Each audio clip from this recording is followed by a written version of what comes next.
These types of practices have been around for thousands of years. And then we have the more modern ones like Reiki and pranic healing and therapeutic touch, healing touch. All of these purport to work with the body's energy system in some way.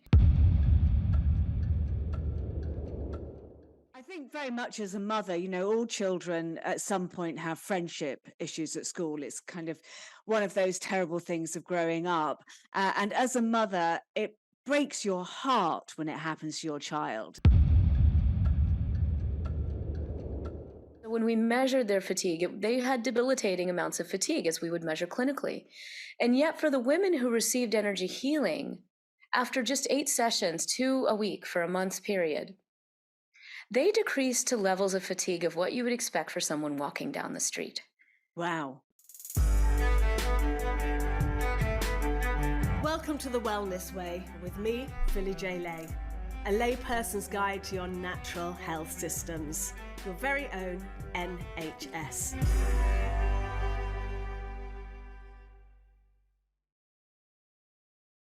Hello, lovely people, and welcome back to The Wellness Way. And I have another hugely exciting guest for you today.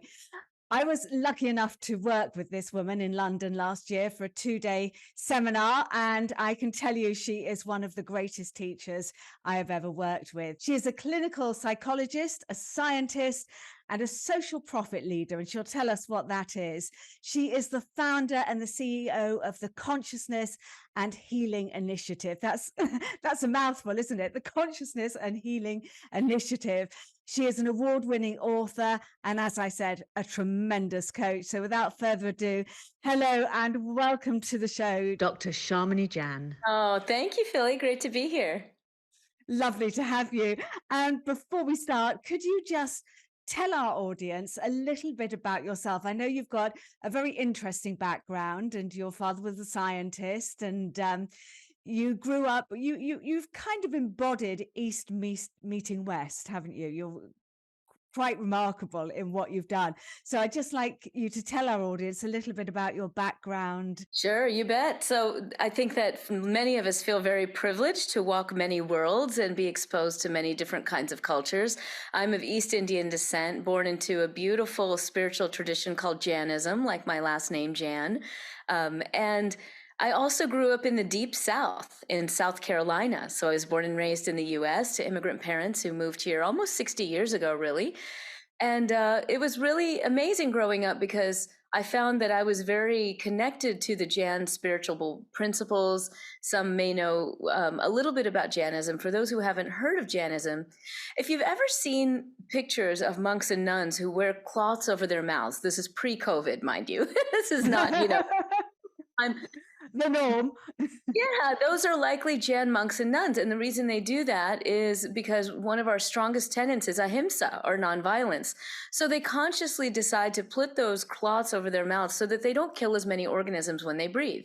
So it gives you a sense of how much the principle of ahimsa is revered. So I grew up with some of those principles, obviously. And I was surrounded by Baptist Christian friends. So really early in life, I learned that all of us had multiple ways of expressing and connecting with the divine, if you want to call it that, and exploring what consciousness is and how consciousness can play a role in our healing process.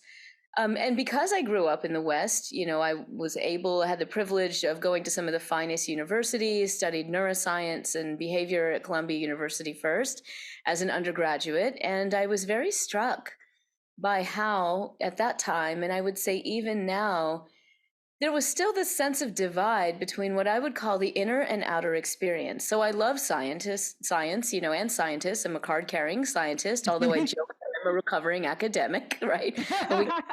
That. Science is a beautiful way of exploring what may be an aspect of the truth through repeatable, reliable inquiry that is directed more toward the outside world. We can say we try to be observers and observe the outside and see if we can make predictions and understand things from that way.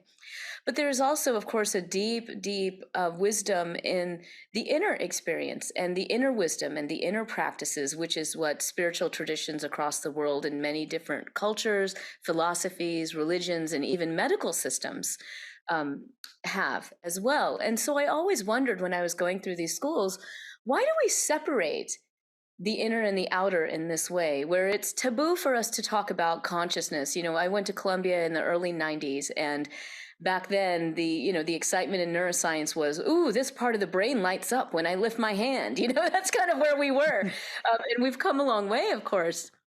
But there's still this sense sometimes that when we talk about the inner experience or consciousness, and whether it's our thoughts, our emotions, or even beyond that, our sense of a broader connection with a deeper aspect of ourselves beyond what I would call the conditioned mind. It's only recently that science has begun to open up to even asking these questions. And quite frankly, before, it was relatively taboo. So my life's work as a scientist and a social profit or nonprofit leader has really been to help open up this space so that we can really bring to bear during this time where we need all the tools possible for our inner and outer flourishing, that we need to look to both the inner and outer dimensions. So that means, what some people may say, science and spirituality. They're not really different. They're just different vantage points of understanding the truth of who we are as human beings. And I've really been privileged to do that work and to explore an area of focus for myself as a researcher and a teacher, and also the focus of our nonprofit, which has been to explore this hidden dimension of healing, as I would call it. And that is an area that we often in Western science now call the biofield. And that's really not that mysterious of a term. It's literally refers to the fields of energy and information that guide our health.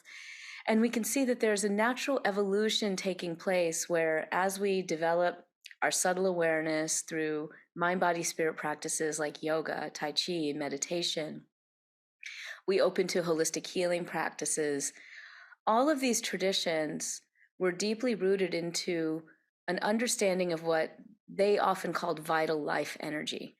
But that was really eschewed by scientists a long time ago, right? So it was sort of like, well, is that real? This energy dimension that everyone is talking about? And so that's been a huge focus for our community's work at the Consciousness and Healing Initiative. And as you know, I've run my own clinical trials in that work, and I speak and teach about it a lot. And as a teacher, I will say that I'm very excited about it, because I feel that this ability that we have to tap into our subtle awareness and the energy both within and around us is really key to our ability to flourish as human beings. So that's how I see it. Absolutely. And could you tell us a little bit more? I know you've done some tremendous research at your institute. So could you tell us a little bit more about that research? Because a lot of people think this is just kind of woo-woo. So can you tell us a little more about your work at the Consciousness and Healing Institute? Sorry to interrupt this podcast. Did you know I have an online series, the Wellness Way Masterclass, where you can learn all the wonderful things that you can do to heal yourself and have optimal health. Please go and check it out on phillyjlay.com, but here's a little teaser. So the reason for writing this book was we were being told how to look after ourselves, and I felt the information that we were being given was not the whole story, and that there was so much more that we could do to look after ourselves, to build our immune systems, and to connect back to nature. And when we heal ourselves, we can heal the planet. Everything is connected. I started with diet, detox, using vitamin tablets, studying hours and hours, not just for me, but for the women I loved that were going to die. And I just wanted to find a way to heal. And what I learned over the next few years was extraordinary. Let me know who you'd like me to interview. Write it in the comments. Please subscribe, share, write a review, and let's get this information out there. Thank you. You bet. Well, I started off my work really exploring because, and I talk about this in my book, Healing Ourselves, Philly, as you know, my own personal experiences with things like Reiki And, as a young person in my 20s, having my first Reiki experience and having it be so profound, I thought, wow, this could be really useful for patients. I wonder if anyone is researching this. So that set me off to start diving into the literature and find out. And there really wasn't too much going on. There were some nurses doing wonderful work, but very few PhD scientists exploring this area.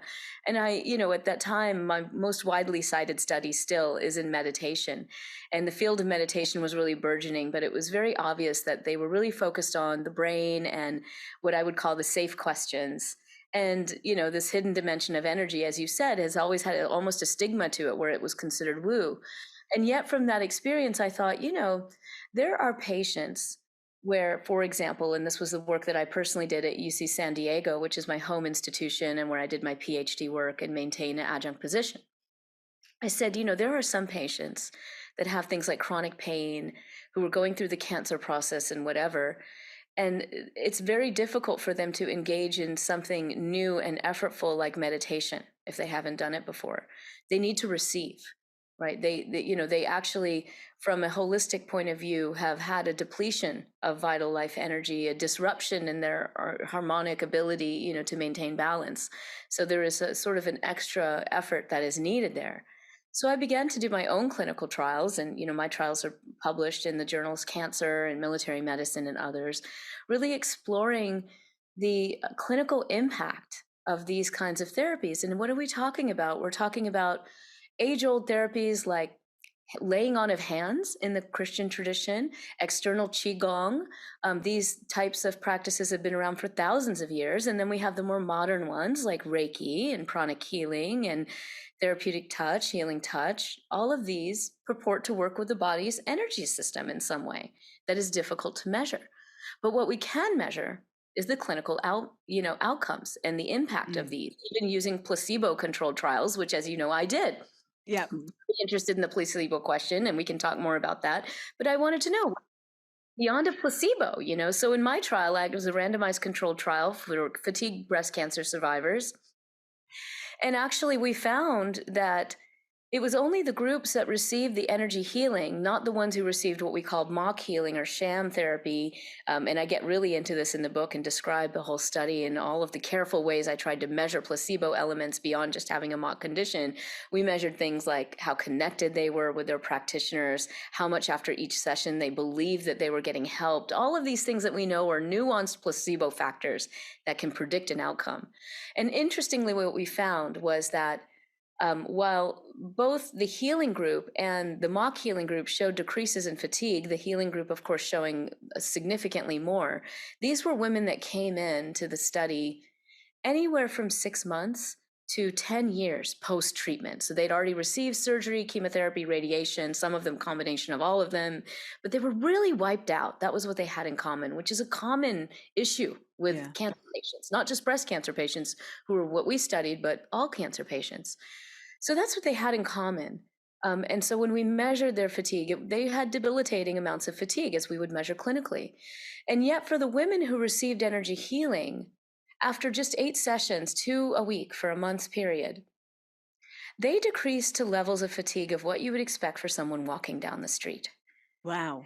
And the reason this is because we've never developed a gold standard medical treatment for fatigue. So drugs don't work. People try to describe antidepressants and things like that. That's really not the solution. So to see that kind of large effect with a, very complementary, no harms kind of approach, like, these biofield healing practices was quite tremendous. But what really floored me was that we also measured the shifts in cortisol rhythms throughout the day. And I think most of us know about cortisol. We think about it as the stress hormone. Like most things in our body, it follows a rhythm, and that rhythm is important. It turns out that for fatigue breast cancer survivors and depressed cancer patients and survivors too, that rhythm can be altered. It can be flat, it can just be zigzaggy.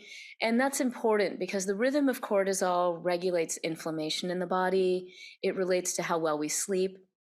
And what we noticed in this trial was that it was only the patients that received the actual energy healing that showed a normalization of their cortisol rhythms. If you are enjoying my work, please sign up to my webpage, phillyjlay.com, and you will receive my newsletters and an exclusive Walking into Your Future meditation. And if you buy my course, The Wellness Way Faster Class, Your Natural Wellness Journey, you will get 2 amazing free bonus gifts. My Wellness Awakening album and a video on how I make my herbal teas. And for the full, completely uncensored videos of my podcast, you can come and find me on my Rumble channel, where my guests still have freedom of speech.